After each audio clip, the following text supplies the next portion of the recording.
जेव्हा कौरव पांडवांची युद्ध होण्याची वेळ आली आणि ती युद्ध येण्याची वेळ जेव्हा सुरू झाली त्यावेळेस आमच्या भगवान कृष्णाने अर्जुनाचा रथ पुढे नेला,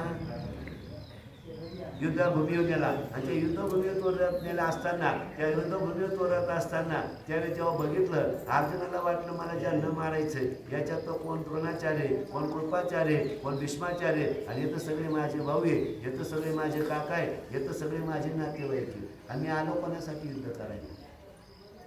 आणि त्यावेळेस काय झाला, अर्जुन थोडासा निगेटिव्ह झाला. आणि निगेटिव्ह जेव्हा आपण होतो तेव्हा पॉझिटिव्ह थिंकिंग देण्यासाठी आमच्या घरात ग्रंथ पाहिजे. निगेटिव्ह जेव्हा आम्ही होतो त्याकरता आमच्या गावामध्ये संत पाहिजे किंवा वारकरीसुद्धा पाहिजे, कीर्तनकारसुद्धा पाहिजे. कारण वारकरी काय करतात, आम्ही वैकुंठवासी आलो याचे कारणाशी, बोलिले जे ऋषी साच भावे वर्ताया, झाडू संतांचे मार्ग आड राणी भरले.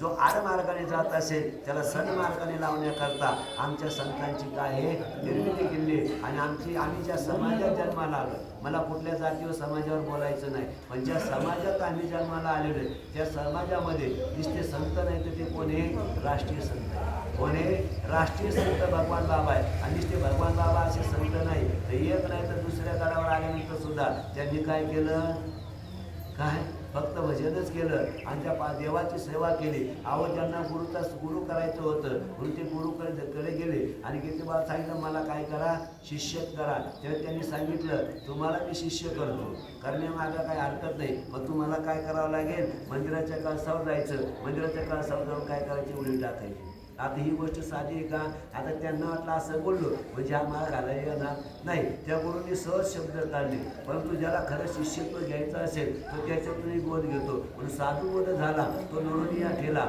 ठाई समोराला अनुभव. जीवनामध्ये जर अनुभव नसेल तर आपण किती जरी असतो परिपूर्ण, पण अनुभव जर आपल्याकडे नसेल तर आपण काय आहे, काय शून्य. आपण शून्य हे आपल्याला कळत नाही, पण आपली जर किंमत वाढवायची असेल, काय सांगतो, आपली जर आपल्याला किंमत वाढवायची असेल तर आपण त्या एकाच्या मार्ग जायचे.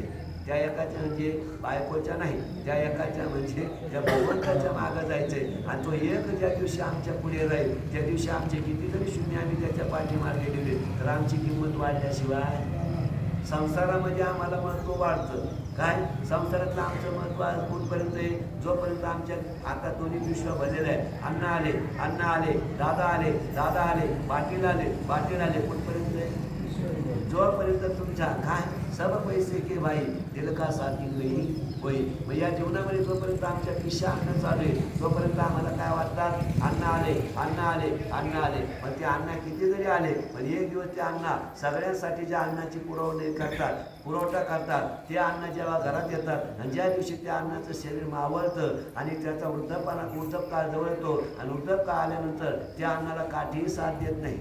परिवारचं सोडा, त्या अन्नाला काठी सुद्धा काय करत नाही, साथ देत नाही. मग ते जीर्ण झालेलं शरीर जेव्हा तो काठीवर घेऊन पडतो त्यावेळेस मात्र ना त्याच्याकडे कोणी चहा नेल, ना त्याच्याकडे कोणी नाश्ता नेल, ना त्याच्याकडे कोणी जेवण नेल. कारण आमची कसं आहे, आम्ही उगवत्याला सूर्याला नमस्कार करणारे लोक आहे. आम्हाला मावळता सूर्य अजिबात आवडत आणि म्हणून मी 4 ऋतू तयार झाले.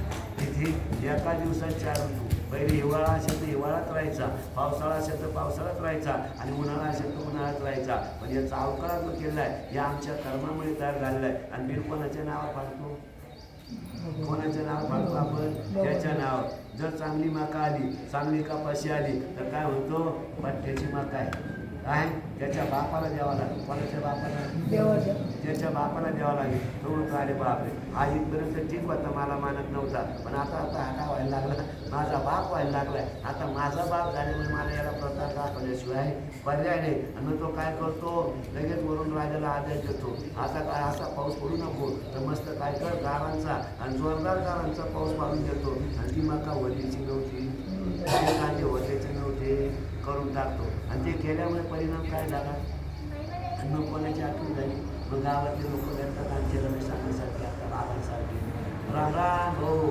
काय झालं, पट्ट्याची मका काय झाली, तो रे बा दाबलं त्याच्या हातात, मारलं त्याच्या मका चांगली तुमच्यावर घरी असली तर तुझ्या मकावर गावाचा पाऊस आला, काय बदलायचं आपलं.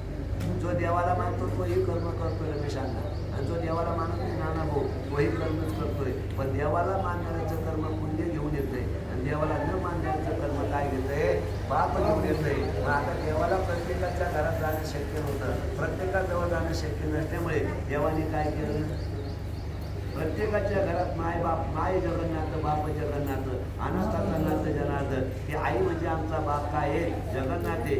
आई जगन्नाथ आहे, बाप जगन्नाथ आहे. या जगन्नाथाला आम्ही काय केलं पाहिजे, आमच्या घरावर नाव टाकायचं.